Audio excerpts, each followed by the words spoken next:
Hi PMDD people, I hope you're looking after yourself.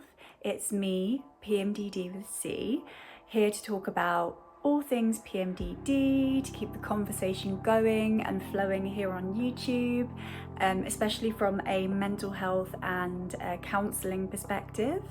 And if you're going through PMDD at the moment, I hope you're taking extra care of yourself. So in this video, I'm gonna show you how the feelings wheel can help you with your PMDD. So I've got my feelings wheel here, and let me just talk you through it first. So here you have your primary emotions. So on this example, we have happy, sad, disgust, anger, fear, and surprise. And then off of these, the emotions start becoming more specific. So for example, with happy here, we can also feel joyful or accepted, powerful, peaceful. And then to make it even more specific and nuanced, when we feel happy, we can also feel inspired, playful, fulfilled, confident, and so on. So I'm sure you're thinking, okay, with that said, how is this going to help me with my PMDD? So as we are aware, our emotions are heightened during PMDD. They're so intense and we can feel a whole mixture of negative emotions. So from hopelessness to frustrated, anger, annoyed, anxiety, depression, sadness, and so many others. And by naming and getting specific with how we are feeling can help in communicating this to other people.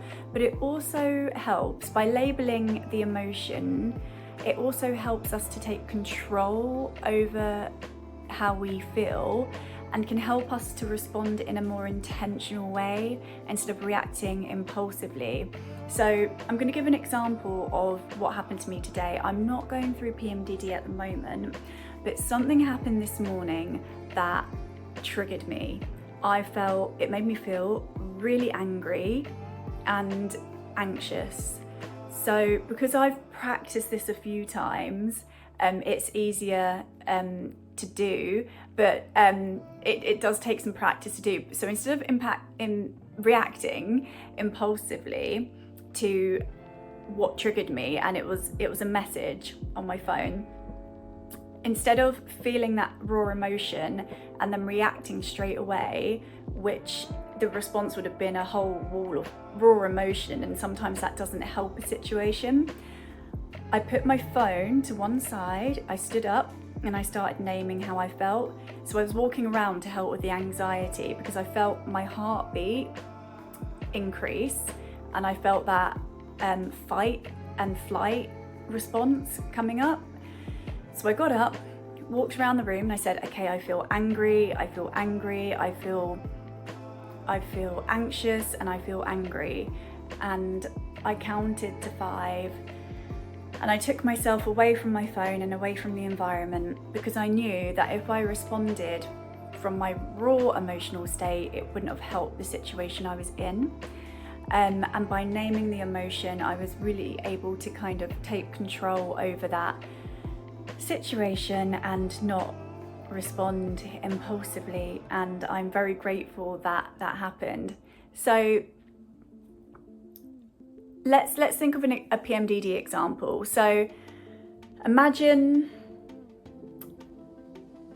you're sitting on the couch and your partner walks in and your partner says, is everything okay? You don't look very happy. And you respond saying, yeah, I feel shit. That's quite a general way of feeling. And your partner's feeling shit might not be the same as you're feeling shit. So your partner might not be able to empathize as much with that general sense of feeling shit. But if you took the feelings wheel and so feeling shit in this scenario is, yeah, let's do feeling shit means feeling sad.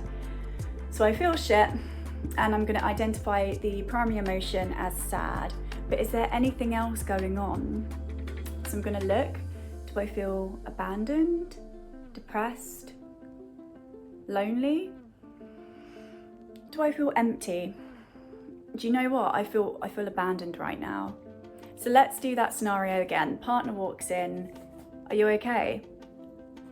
No, not really. I feel abandoned. And that's something more specific to work with. And I feel like the partner in this scenario will be able to kind of empathize with that more. And it's quite a powerful thing to say, I feel abandoned. And then maybe the response and the communication from that can include ways of helping you feel less abandoned in that moment. And maybe you can talk through exactly why you're feeling abandoned. And I know sometimes PMDD gives us a general sense of feeling anxious and feeling teary, but sometimes there might be something behind it. So that's why I'm suggesting, maybe trying to drill down into exactly how you feel. And even if you are just with the primary emotion, that's okay. This is just another tool for your toolbox to try and help you through those dark days of PMDD and to help with communicating how you feel to others. That's number one. That's point number one. Point number two, if you are tracking your cycle currently because you think you might have PMDD, this is a really handy tool as well, because you can really drill down into how you're feeling every day. So if you're tracking your cycle in the morning, afternoon, and in the evening, instead of just having these primary emotions in your tracking spreadsheet or on however you're tracking your cycle in an app, you can also break your emotions down into the more specific, and you'll be able to perhaps recognize patterns, and it just gives you more detailed data to work with for when you take it to the doctors and say, hey, I think I have PMDD, here is my very detailed tracking diary of all my emotions. It could just be helpful, and you never know what you might find. And if you don't have PMDD, if you're tracking your cycle and you discover that you might not have PMDD, you might notice something else. You might notice things that have happened during the day have impacted your mood specifically and made you feel a certain way. And then you can go back in and really reflect on that and see how you can maybe change that if you happen to stumble across that situation again. So that's number two. And number three, this can help you pinpoint exactly how you're feeling, and with that you can strategize. So let's take anger. So I'm feeling angry because the PMDD makes you feel like that anyway, but on top of that you also might be feeling disrespected, and with that you can create a strategy for coping with the disrespect. So for example, if your PMDD has heightened your anger, but also someone in your life has disrespected you, and it's made that anger and rage feel even more powerful, you now know exactly what has been amplified in you. It's the disrespect. So you may be able to address it with that person from an I perspective, saying, hey, I feel really disrespected by what's just happened between us or what you've just said. It's increased it's amplified my anger and rage that I'm already feeling during this PMDD period. I just want to let you know, and maybe you can talk about it, and maybe that will help dissipate that extra rage and extra anger you're feeling.